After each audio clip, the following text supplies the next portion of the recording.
Est-ce que tu peux nous dire comment tu es arrivé en Afrique et c'est quoi ton parcours et pourquoi le Sénégal? Oui, mais moi je suis arrivé en Afrique le 1er avril 2003.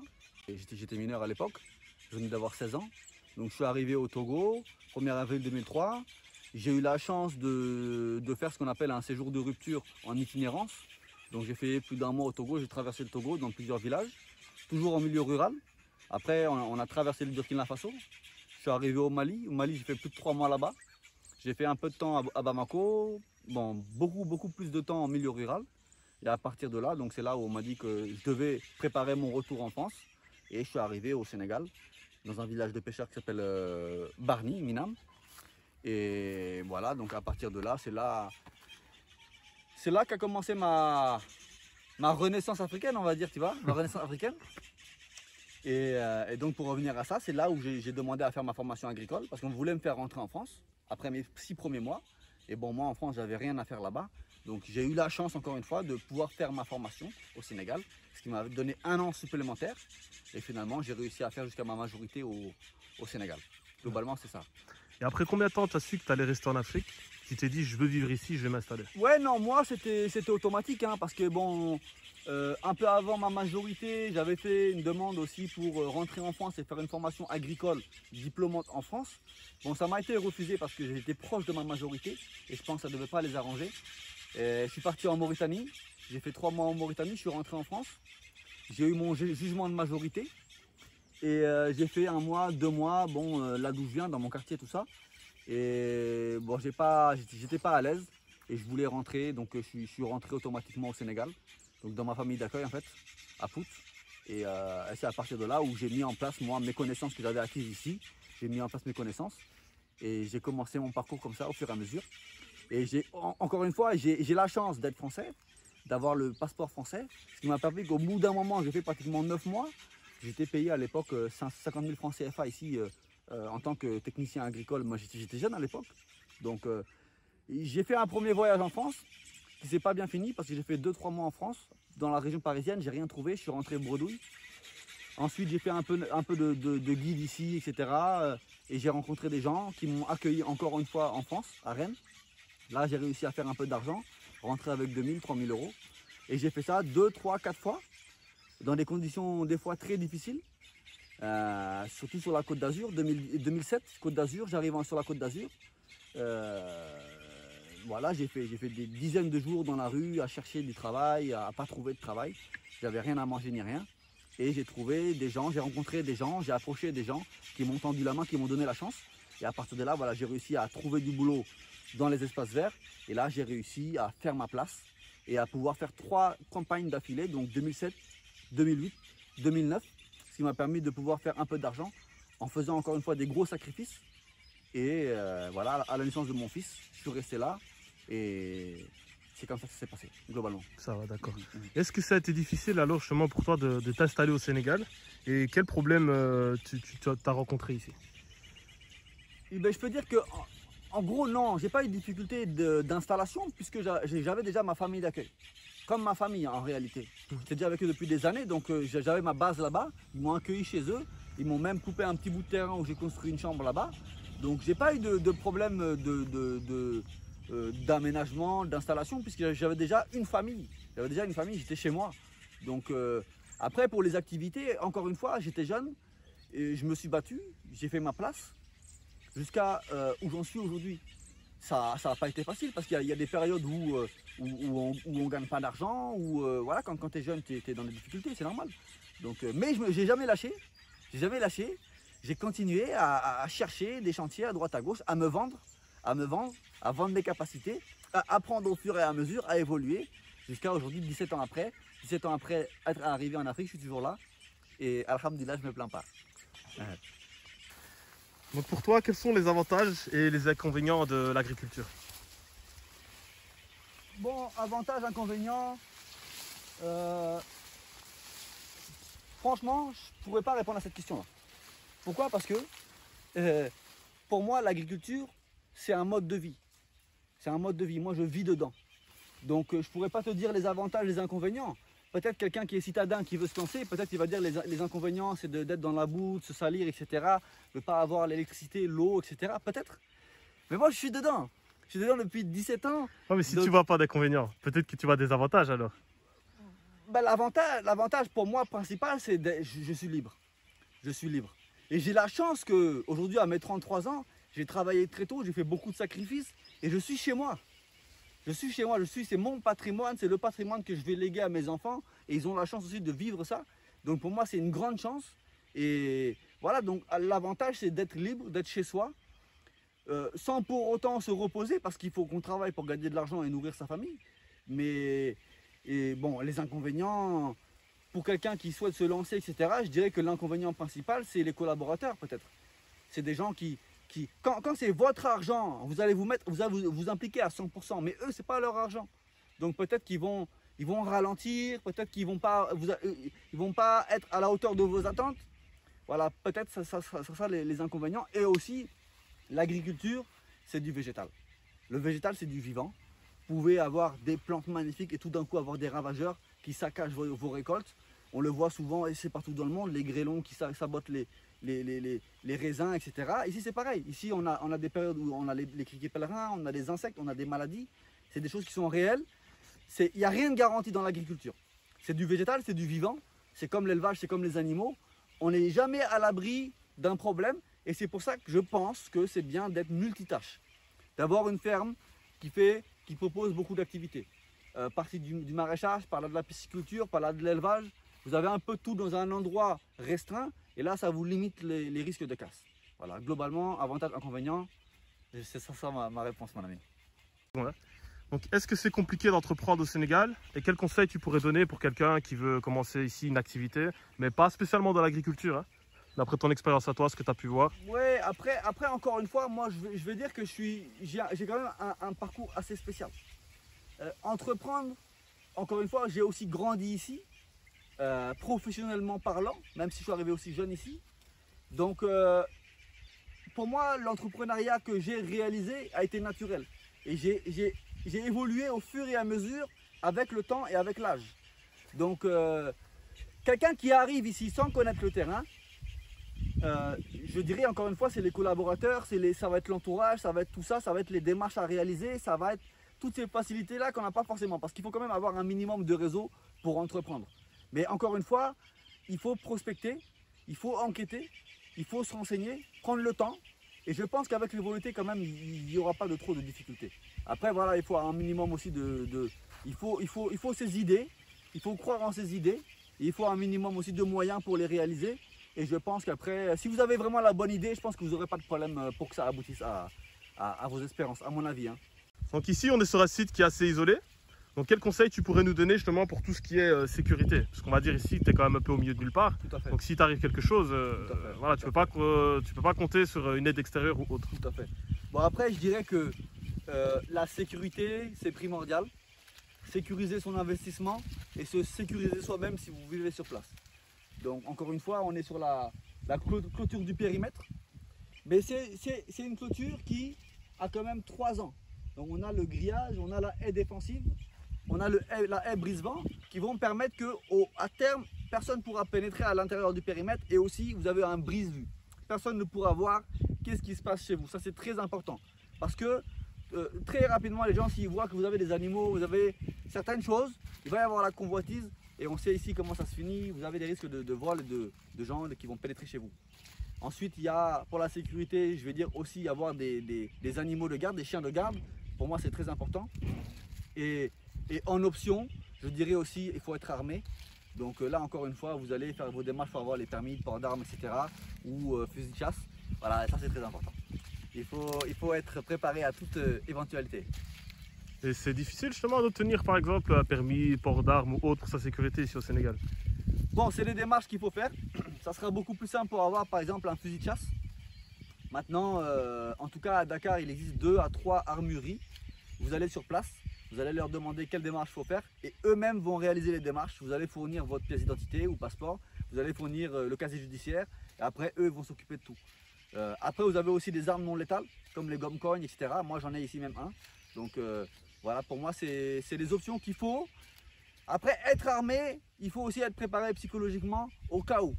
Parce que c'est pas tout le monde qui peut manipuler une arme. Il ne faut pas aussi tirer n'importe comment. Donc ça aussi, c'est... Il faut y aller mollo, je pense que, bon voilà, en tout cas ça fait partie de la sécurisation. Après voilà, pour moi, un champ, une exploitation agricole, une ferme, n'importe quel nom qu'on peut lui donner, on doit limiter les visiteurs. Vous vivez sur place, vous travaillez sur place, vous avez votre patrimoine sur place. Les gens qui travaillent même doivent être contrôlés. Les gens qui travaillent à l'intérieur, vous devez vous méfier d'eux. Et les gens qui viennent, les curieux, surtout évitez d'ouvrir pas votre porte. Limitez l'accès à votre lieu de travail, à votre investissement, et vous verrez que vous aurez de moins en moins de problèmes. Parce qu'ici, on dit souvent que le voleur habite dans la maison. Voilà, donc ça c'est très important aussi, il ne faut pas l'oublier. Il ne faut pas être trop naïf, il ne faut pas être trop gentil avec les gens. Il faut savoir, voilà, c'est la balance qu'il faut avoir. À mon avis, c'est surtout très important. Donc je voulais savoir, donc voilà, ici on a ton bassin, on voit plus loin justement que tu as des pompes et autres, tu as fait des installations. Est-ce que tu as eu du mal à te fournir par exemple, ou est-ce que c'est facile de se fournir au Sénégal justement? Et si oui, comment est-ce que tu fonctionnes pour les commandes et tout ça? Ok, bon, je peux dire que actuellement, là on est en 2020 et c'est de plus en plus facile en fait d'obtenir certains produits parce qu'il y a de plus en plus d'importateurs et de vendeurs de matériaux. Donc on parle de tuyauterie, on parle de pompes solaires, électriques, peu importe, les bâches des bassins, etc. Donc aujourd'hui, bon, moi j'ai un réseau de professionnels, chacun spécialisé dans sa branche. Et donc aujourd'hui, j'ai plus aucun problème pour obtenir certains matériaux, c'est pas un souci. Sincèrement, maintenant, actuellement, c'est quand même assez bien développé quand même. D'accord. Donc on peut dire qu'on retrouve tout, que ce soit pour le solaire, que ce soit justement pour le matériel agricole même. Tout à fait. Et même si on l'a pas localement, on peut le faire commander sans aucun problème par des professionnels qui ont l'habitude de le faire. Vous payez ça, vous le recevez.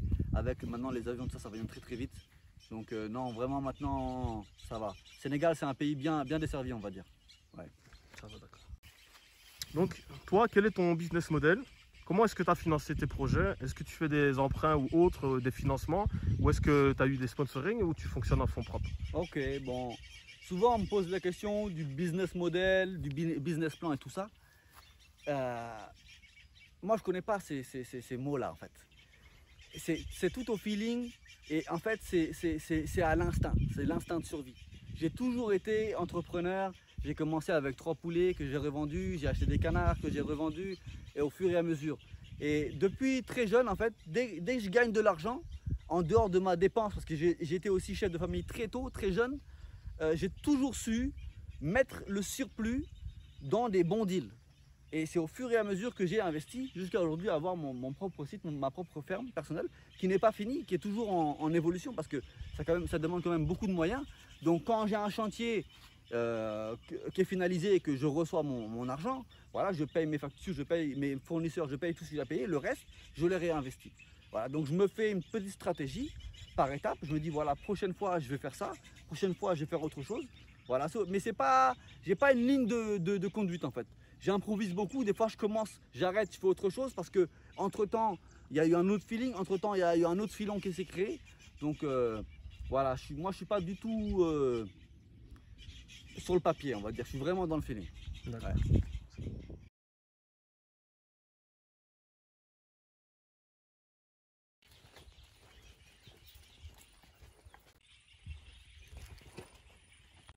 Donc là on a que du piment ici. Hein. Là on a que du piment Bixen, le piment jaune. Donc là on a travaillé sur des planches, donc des planches de culture permanente qui vont être retravaillées, qui vont être paillées. L'idée c'est de ne plus travailler le sol ensuite. Donc là on a des piments repiqués il y a 2 mois. Donc on a amendé le sol avec des lombricompost, etc. On a fait pas mal de choses. Et donc là par exemple ici tu vois, on a le tuteur qui est là, qui est accroché. Et on va au fur et à mesure, tu vois, développer ici. Plus la plante pousse et on va la faire tourner autour de la ficelle. En fait ce qui va permettre de donner de la force à la plante pour pouvoir mieux tenir ses fruits. Parce que sous serre, avec le microclimat, on va avoir des plantes qui vont pousser beaucoup plus haut. Et ça va avoir beaucoup de production. Donc il faut un renforcement pour tenir la plante, pour l'aider à bien tenir droit. On est dans une serre de 800 mètres carrés. Et si c'est bien travaillé, ça peut nous donner en termes de comment dire, de rendement, l'équivalent pratiquement de 3000 mètres carrés. Donc c'est ça aussi l'intérêt de travailler sous serre, c'est-à-dire qu'on va protéger les cultures, c'est une serre anti-insectes. On va protéger les cultures des insectes les insectes qui vont ravager, les insectes qui vont amener des maladies. On va créer un microclimat beaucoup plus humide, donc ce qui va permettre une meilleure croissance et une croissance beaucoup plus grande. On va augmenter le temps le cycle de culture, et comme nos fruits vont être de meilleure qualité, voilà, on va avoir des productions plus importantes et de meilleure qualité. Et on aura moins de pertes post-récolte. Ce qui fait que 800 mètres carrés vont correspondre à même jusqu'à un demi-hectare en plein air, en termes de résultats. Donc, quelle perspective d'avenir il y a dans le secteur? Et est-ce que le plan Sénégal émergent il se fait ressortir dans le domaine agricole? Les perspectives d'avenir, l'agriculture est faite pour nourrir l'humanité. On augmente, il y a de plus en plus d'êtres humains sur Terre. Et on parle aussi surtout d'autosuffisance alimentaire au Sénégal, en Afrique de l'Ouest, en Afrique en général et dans le monde entier. Donc il y a de l'avenir, il faut produire pour nourrir les gens. En plus de ça, c'est un business, ça crée de la richesse. Donc ça, l'avenir, il est inévitable. Et on voit même, encore une fois, l'agriculture avec un grand A. On a les maraîchers, on a les fruitiers, on a l'élevage, on a la pisciculture. Il y a de moins en moins de poissons dans la mer. Donc forcément, l'élevage de poissons va se développer et commence à se développer. Donc non, l'avenir, il est là. Et voilà, c'est un métier d'avenir. Et par rapport au PSE, comme je dis, bon, moi, tout ce qui est étatique, politique, etc., je ne suis pas trop. Je ne suis pas trop. Je sais que j'ai certains camarades, certains confrères qui sont dans des projets réalisés par l'État. Je sais qu'il y a des choses qui sont réalisées parce que c'est l'Afrique, le Sénégal en particulier, c'est un pays où je pense qu'il y a plus de 40 ou 50% de moins de 18 ans, quelque chose comme ça. Il y a beaucoup de jeunes et ces jeunes-là, il leur faut un métier, il leur faut un travail. Tout le monde veut devenir étudiant, partir à droite, à gauche, mais l'agriculture a besoin de main-d'œuvre qualifiée et on peut vivre avec ses mains dans l'agriculture en paix et au calme. Et voilà, je pense qu'il faut se mettre à fond dedans, il ne faut pas hésiter. Et pour moi, voilà, c'est vraiment l'avenir. Donc voilà, ici nous sommes à Mbodiène. Juste derrière, quand je suis passé, tu m'as montré le projet Econ City. Tout à fait. Et est-ce que par rapport à ce projet-là, justement, tu as vu que ça a fait un peu bouger déjà un peu la région, ou tu vois un impact sur le secteur ou sur l'environnement ici? Voilà, bon, déjà, on parle de Econ City, qui est effectivement juste en face du croisement de la piste latérite pour atterrir ici chez moi. Mais en plus de ça, on a le site stratégique de Pointe-Sarène, qui est en cours d'aménagement. Donc là, il va y avoir des hôtels, des villas, etc. C'est déjà en cours, hein, c'est en cours d'aménagement. On a aussi le Club Med qui est en cours de finalisation de financement, qui est juste après. Et on a Econ City qui est là. Et derrière encore, on a le site de Mbodiène, Joal. Donc on est dans une zone stratégique touristique d'avenir. Et bon, moi, l'impact que j'ai vu, c'est qu'effectivement, je suis là depuis 4 à 5 ans dans cette zone-là. J'ai vu que depuis le moment où ils ont commencé à réaliser les aménagements, avec l'autoroute aussi qui est arrivée jusqu'à Mbourg, on a commencé à sentir une spéculation foncière qui est inévitable. On est passé de prix assez bas à l'hectare, ils ont augmenté très rapidement. On a commencé à avoir des convois de voitures passer dans la zone. Pour le moment, c'est le seul impact que je constate, c'est la spéculation foncière, l'augmentation des coûts. Voilà. Après, en hôtellerie, etc., on est vraiment au tout début des projets, donc pour le moment, on n'a rien de visible concrètement. On espère que ça va se réaliser, on sait qu'on est aussi en Afrique, il y a beaucoup de discours, beaucoup de choses, beaucoup de choses magnifiques sur le papier. Maintenant, on attend que ça se réalise et je pense que ça sera vraiment dans l'intérêt de tout le monde. Donc voilà, globalement, c'est ça. Donc, qu'est-ce que sont tes projets à toi futurs et qu'est-ce qu'on peut te souhaiter justement pour la suite? Moi, mes projets futurs, c'est déjà à titre personnel de pouvoir finaliser les aménagements sur ma ferme personnelle. Et également, mon gros projet, c'est la création d'un centre de formation ici sur place. Donc surtout pour former à l'agriculture générale, pas forcément technique, dans les techniques de culture, etc., mais plutôt vraiment dans la stratégie, dans l'accompagnement, pour les investisseurs. Des gens qui souhaitent investir, leur inculquer une certaine vision stratégique, leur inculquer vraiment aussi une certaine méthode de survie, de leur montrer la voie à suivre. Que ce soit des investisseurs ou des jeunes désireux de devenir entrepreneurs en tant que consultants ou autres, ou à leur propre compte pour vivre dans leur ferme, parce que pour moi c'est l'avenir. Et qu'est-ce qu'on peut me souhaiter? Tout simplement que ça se réalise, et avec la santé, et puis en paix surtout, en paix.